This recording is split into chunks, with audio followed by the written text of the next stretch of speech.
괜찮다고 말하기 힘든 날이 있지요. 마음이 많이 무너진 채로 이 자리에 오셨을지도 모릅니다. 이 시간 주님과 조용히 함께 머뭅니다.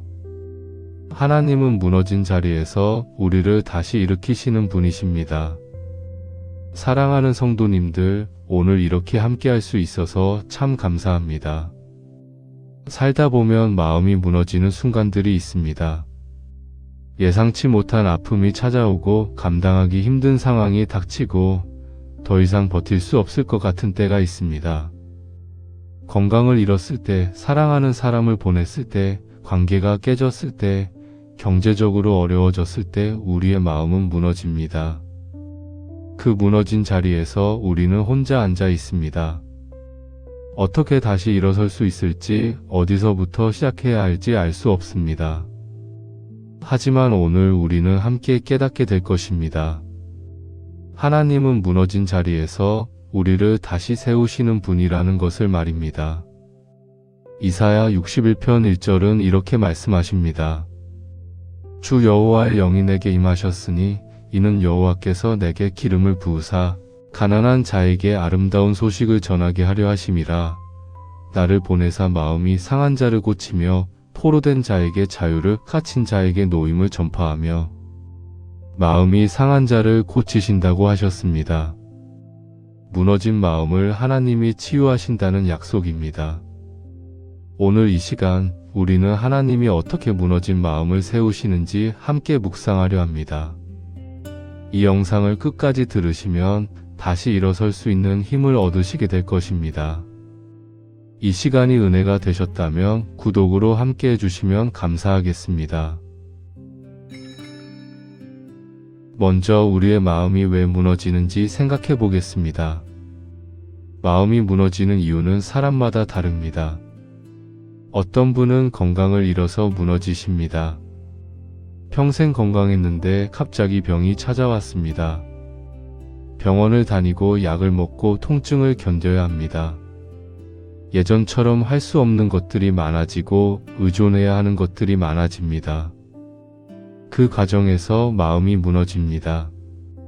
어떤 분은 사랑하는 사람을 보내서 무너지십니다. 평생을 함께한 배우자를, 아끼던 자녀를, 가까운 친구를 먼저 보냈습니다. 빈자리가 너무 크고 그리움이 너무 깊고 외로움이 너무 무겁습니다. 그 상실감 속에서 마음이 무너집니다. 어떤 분은 관계가 깨져서 무너지십니다. 자녀와의 관계가 어렵고 형제와의 관계가 불편하고 친구와의 관계가 멀어졌습니다. 이해받지 못하고 소외되고 상처받습니다. 그 단절 속에서 마음이 무너집니다. 어떤 분은 경제적으로 어려워서 무너지십니다. 생활비가 부족하고 의료비가 걱정이고 미래가 불안합니다. 노후를 준비하지 못했고 도움받기도 어렵고 혼자 감당하기 힘듭니다. 그 부담 속에서 마음이 무너집니다. 이 모든 것이 우리의 현실입니다. 한 권사님의 이야기를 들려드리고 싶습니다. 그분은 60대 후반으로 평생 교회를 섬기며 살아오셨습니다. 남편과 함께 새벽 기도를 빠지지 않고 주일마다 봉사하며 기쁘게 신앙생활을 하셨습니다. 그런데 몇 년 전 남편이 갑자기 쓰러지셨습니다. 뇌졸중이었습니다. 병원에 입원하고 수술을 받고 회복을 위해 재활을 시작했습니다. 하지만 예전의 남편이 아니었습니다. 말도 잘 못하시고 걷기도 힘들어 하시고 많은 것을 기억하지 못하셨습니다. 권사님은 남편을 돌보며 하루하루를 버텼습니다. 병원비는 계속 나가고 몸은 점점 지쳐갔고 마음은 무너져 내렸습니다. 어느 날 권사님은 새벽 기도에 나갔습니다. 기도하려고 무릎을 꿇었는데 눈물만 나왔습니다. 말이 나오지 않았습니다. 그저 울기만 했습니다. 하나님, 저는 이제 어떻게 해야 합니까? 제 마음이 너무 무너졌습니다. 다시 일어설 수 있을까요?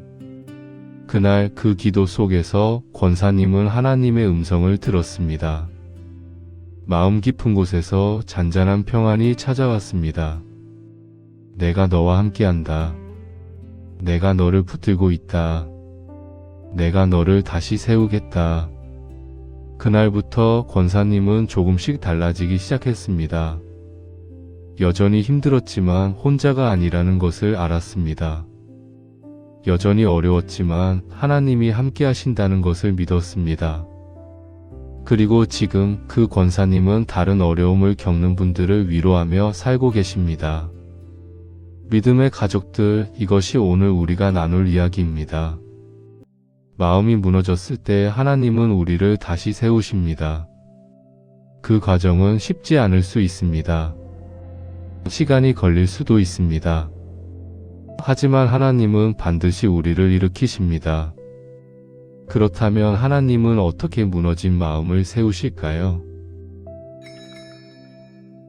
첫 번째로 하나님은 우리와 함께 하심으로 세우십니다.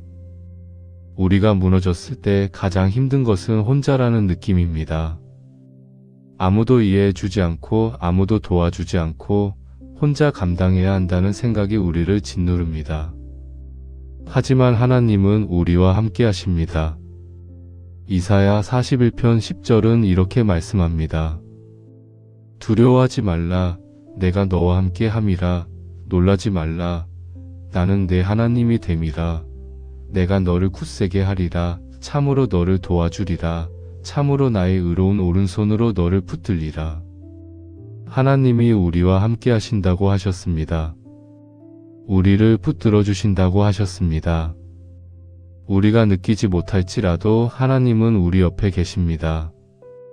우리가 보지 못할지라도 하나님은 우리를 붙들고 계십니다.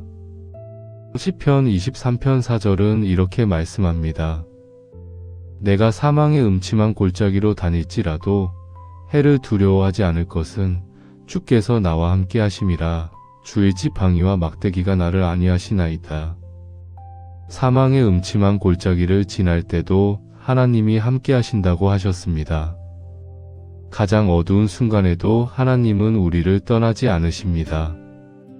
이것이 우리에게 큰 위로입니다. 우리가 무너져도 혼자가 아닙니다. 하나님이 함께 하십니다. 그 임재하심이 우리를 일으킵니다. 한 장로님이 이런 간증을 하셨습니다. 사업이 어려워져서 모든 것을 잃었다고 하셨습니다. 집도 차도 저축도 모두 날아갔습니다. 그 순간 세상이 무너지는 것 같았습니다. 부끄럽고 창피하고 미안했습니다. 어떻게 살아야 할지 막막했습니다. 그런데 그때 하나님의 임재를 경험했다고 하셨습니다. 아무것도 없는 작은 방에서 무릎 꿇고 기도했습니다. 그 순간 하나님이 함께 계신다는 것을 느꼈습니다. 모든 것을 잃었지만 하나님은 여전히 그곳에 계셨습니다. 그 경험이 그 장로님을 다시 일으켰습니다. 하나님이 함께 하시니 다시 시작할 수 있었습니다. 두 번째로 하나님은 말씀으로 세우십니다. 무너진 마음에는 하나님의 말씀이 필요합니다. 말씀이 우리를 위로하고 말씀이 우리를 회복시키고 말씀이 우리를 일으킵니다. 시편 119편 28절은 이렇게 말씀합니다. 내 영혼이 눌려서 녹사오니 주의 말씀대로 나를 세우소서. 영혼이 눌려서 녹을 때 하나님의 말씀이 우리를 세운다고 하셨습니다. 말씀이 우리에게 힘을 줍니다. 시편 119편 50절은 이렇게 말씀합니다. 이 말씀은 나의 고난 중에 위로라.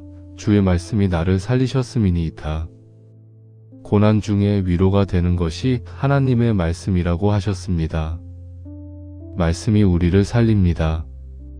무너졌을 때 우리는 성경을 펴야 합니다. 시편을 읽고 복음서를 읽고 잠언을 읽어야 합니다. 그 말씀이 우리의 마음에 스며듭니다. 그 말씀이 우리를 일으킵니다. 어떤 집사님은 남편을 먼저 보내고 너무 힘들었다고 하셨습니다. 아침에 일어나면 눈물부터 났습니다. 하루하루가 고통이었습니다. 그런데 어느 날부터 아침마다 시편 한 편씩 읽기 시작했습니다.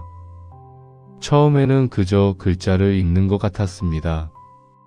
하지만 계속 읽다 보니 말씀이 마음에 와닿기 시작했습니다. 여호와는 나의 목자시니 내게 부족함이 없으리로다. 내가 산을 향하여 눈을 들리라. 나의 도움이 어디서 올까? 나의 도움은 천지를 지으신 여호와에게서로다. 이런 말씀들이 그 집사님의 마음을 위로했습니다. 말씀이 무너진 마음을 조금씩 세워갔습니다. 세 번째로 하나님은 사람을 통해 세우십니다. 하나님은 우리를 위로할 사람을 보내십니다. 우리를 도울 사람을, 우리와 함께할 사람을 보내십니다. 잠언 17편 17절은 이렇게 말씀합니다. 친구는 사랑이 끊이지 아니하고 형제는 위급한 때까지 위하여 낳느니라. 위급한 때를 위해 하나님이 형제를 주셨다고 하셨습니다. 어려울 때 하나님은 우리 곁에 사람을 두십니다. 욥의 이야기를 보십시오. 욥은 모든 것을 잃었습니다. 자녀들을, 재산을, 건강을 잃었습니다. 욥의 마음은 완전히 무너졌습니다. 그런데 욥의 친구들이 찾아왔습니다. 엘리바스, 빌닷, 소발이 욥을 위로하러 왔습니다. 비록 그들의 위로가 완벽하지는 않았지만 그들은 욥 곁에 있어 주었습니다. 욥이 혼자가 아니게 해주었습니다. 그리고 나중에 하나님이 욥을 회복시키셨을 때 욥의 형제와 친구들이 다시 모였습니다. 그들은 욥과 함께 먹고 위로하고 선물을 주었습니다. 하나님은 사람을 통해 욥을 세우셨습니다. 우리도 마찬가지입니다. 무너졌을 때 하나님은 우리 곁에 사람을 보내십니다. 전화를 해주는 친구, 방문해주는 권사님, 기도해주는 집사님, 이런 사람들이 하나님이 보내신 사람들입니다. 그들을 통해 하나님의 사랑을 경험합니다. 그들을 통해 다시 일어설 힘을 얻습니다. 한 권사님이 이런 이야기를 하셨습니다. 아들과 관계가 어려워져서 몇 년 동안 연락이 끊겼습니다. 그 마음의 고통이 너무 커서 우울증에 빠졌습니다. 교회에도 나가기 싫었고 사람 만나기도 싫었습니다. 그런데 교회 집사님 한 분이 계속 찾아오셨습니다. 아무 말 없이 그저 함께 있어 주셨습니다. 차를 마시고 산책을 하고 조용히 앉아 있었습니다. 그 시간들이 권사님의 마음을 조금씩 녹였습니다. 혼자가 아니라는 것을, 누군가 자신을 생각한다는 것을 느꼈습니다. 그 집사님을 통해 하나님의 사랑을 경험했습니다. 그리고 조금씩 마음이 회복되기 시작했습니다. 네 번째로 하나님은 시간을 통해 세우십니다. 무너진 마음은 하루아침에 회복되지 않습니다. 시간이 필요합니다. 하나님은 시간을 통해 우리를 천천히 세우십니다. 전도서 3편 1절에서 4절은 이렇게 말씀합니다. 천하의 범사가 기한이 있고 모든 목적이 이를 때가 있나니 날 때가 있고 죽을 때가 있으며 심을 때가 있고 심은 것을 뽑을 때가 있으며 죽일 때가 있고 치료할 때가 있으며 헐 때가 있고 세울 때가 있으며 울 때가 있고 웃을 때가 있으며 슬퍼할 때가 있고 춤출 때가 있으며 모든 것에 때가 있다고 하셨습니다. 울 때가 있고 웃을 때가 있습니다. 슬퍼할 때가 있고 춤출 때가 있습니다. 지금은 우는 때일 수 있습니다. 지금은 슬퍼하는 때일 수 있습니다. 하지만 반드시 웃을 때가 옵니다. 반드시 춤출 때가 옵니다. 시간이 지나면 하나님이 우리를 회복시키십니다. 조급해하지 마십시오. 자책하지 마십시오. 빨리 회복되지 않는다고 자신을 탓하지 마십시오. 하나님의 때를 기다리십시오. 시편 30편 5절은 이렇게 말씀합니다. 그의 노염은 잠깐이요 그의 은총은 평생이로다. 저녁에는 울음이 깃들릴지라도 아침에는 기쁨이 오리로다. 저녁에는 울음이 있어도 아침에는 기쁨이 온다고 하셨습니다. 지금은 어둡지만 반드시 아침이 옵니다. 지금은 울음이 있지만 반드시 기쁨이 옵니다. 시간을 주십시오. 하나님이 일하실 시간을 주십시오. 어떤 장로님은 아내를 먼저 보내고 3년을 울었다고 하셨습니다. 매일 밤 꿈에 아내가 나타났고 아침마다 빈자리가 슬펐습니다. 사람들은 빨리 회복하라고 했지만 쉽지 않았습니다. 그런데 3년이 지나고 나서 어느 날 아침에 일어났는데 조금 달라졌다고 하셨습니다. 여전히 그립지만 감당할 수 있는 그리움이 되었습니다. 여전히 슬프지만 살아갈 수 있는 슬픔이 되었습니다. 시간이 하나님이 주신 치유의 선물이었습니다. 5번째로 하나님은 새로운 목적을 중심으로 세우십니다. 무너진 후에 하나님은 우리에게 새로운 목적을 주십니다. 새로운 소망을, 새로운 방향을 주십니다. 예레미야 29편 11절은 이렇게 말씀합니다. 여호와의 말씀이니라. 너희를 향한 나의 생각을 내가 아나니 평안이요 재앙이 아니니라. 너희에게 미래와 희망을 주는 것이니라. 하나님은 우리에게 미래와 희망을 주신다고 하셨습니다. 재앙이 아니라 평안을 계획하신다고 하셨습니다. 무너진 자리에서 하나님은 새로운 길을 보여주십니다. 이전과는 다른 하지만 의미 있는 길을 보여주십니다. 사도 바울을 보십시오. 바울은 예수님을 만나기 전에 기독교인들을 박해했습니다. 그것이 하나님을 섬기는 길이라고 믿었습니다. 하지만 다메섹 도상에서 예수님을 만나고 바울의 삶은 완전히 무너졌습니다. 자신이 믿었던 모든 것이 잘못되었다는 것을 알았습니다. 자신이 박해했던 사람들이 옳았다는 것을 알았습니다. 바울은 그 충격 속에서 3일 동안 보지도 못하고 먹지도 마시지도 못했습니다. 완전히 무너진 상태였습니다. 그런데 하나님은 바울에게 새로운 목적을 주셨습니다. 이방인에게 복음을 전하는 사도로 부르셨습니다. 바울은 그 목적을 붙들고 다시 일어났습니다. 그리고 평생을 복음을 위해 살았습니다. 무너졌던 그 자리에서 하나님이 새로운 길을 열어주셨습니다. 우리도 마찬가지입니다. 무너진 후에 하나님은 우리에게 새로운 목적을 주십니다. 이전에는 볼 수 없었던 새로운 사명을 보여주십니다. 고통을 겪은 사람이 다른 사람의 고통을 이해할 수 있습니다. 슬픔을 경험한 사람이 다른 사람의 슬픔을 위로할 수 있습니다. 하나님은 우리의 아픔을 사용하십니다. 우리의 경험을 통해 다른 사람을 도울 수 있게 하십니다. 한 집사님이 이런 간증을 하셨습니다. 암투병을 하면서 죽음 앞에 섰던 경험이 있었습니다. 그때 너무 무섭고 외롭고 절망스러웠습니다. 하지만 하나님의 은혜로 회복되었습니다. 그 후로 그 집사님은 병원 신방을 시작했습니다. 암 환자들을 찾아가서 함께 기도하고 위로하고 희망을 나눴습니다. 자신의 경험이 다른 사람에게 큰 힘이 되었습니다. 무너졌던 그 자리에서 하나님이 새로운 목적을 주셨습니다. 지금까지 우리는 하나님이 어떻게 무너진 마음을 세우시는지 보았습니다. 함께 하심으로 말씀으로 사람을 통해 시간을 통해 새로운 목적을 중심으로 세우십니다. 그렇다면 무너진 우리가 할 수 있는 것은 무엇일까요? 첫째, 하나님께 솔직하게 나아가십시오. 무너진 마음을 있는 그대로 하나님께 아뢰십시오. 숨기지 마십시오. 꾸미지 마십시오. 시편 62편 8절은 이렇게 말씀합니다. 백성들아, 시시로 그를 의지하고 그의 앞에 너희 마음을 토하라. 하나님은 우리의 피난처시로다. 마음을 토하라고 하셨습니다.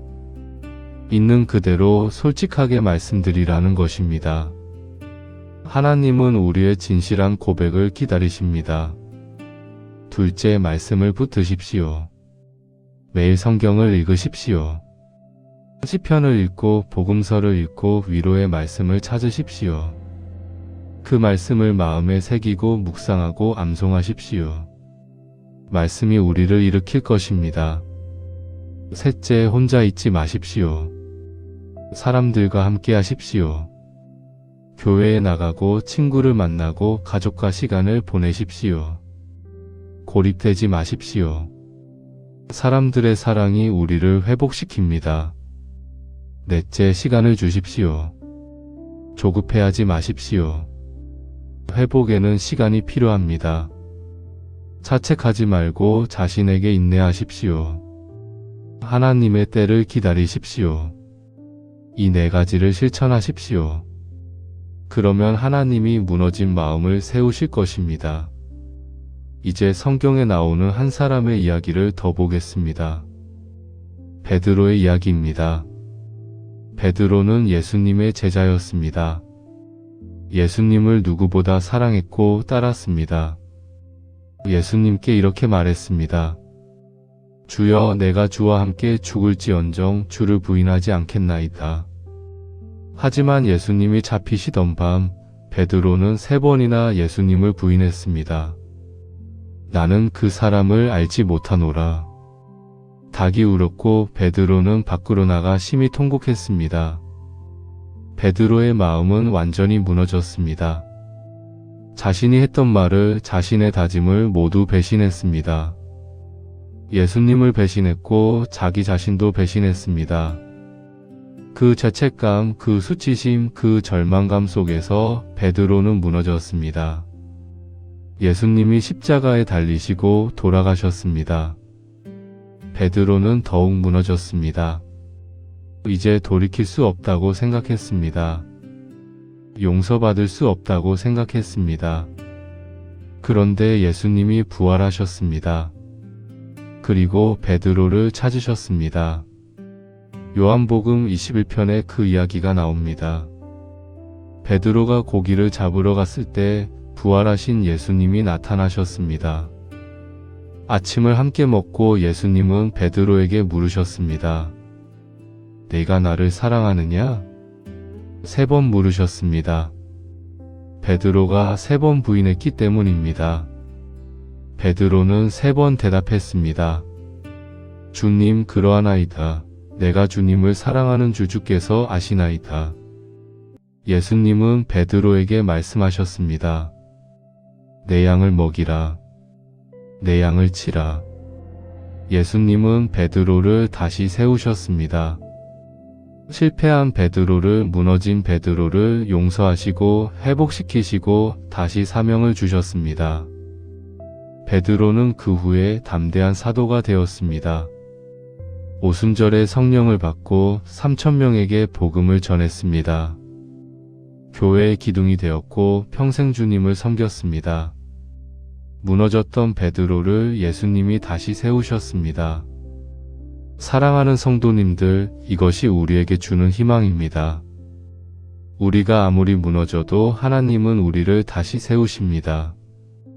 우리가 아무리 실패해도 하나님은 우리를 포기하지 않으십니다.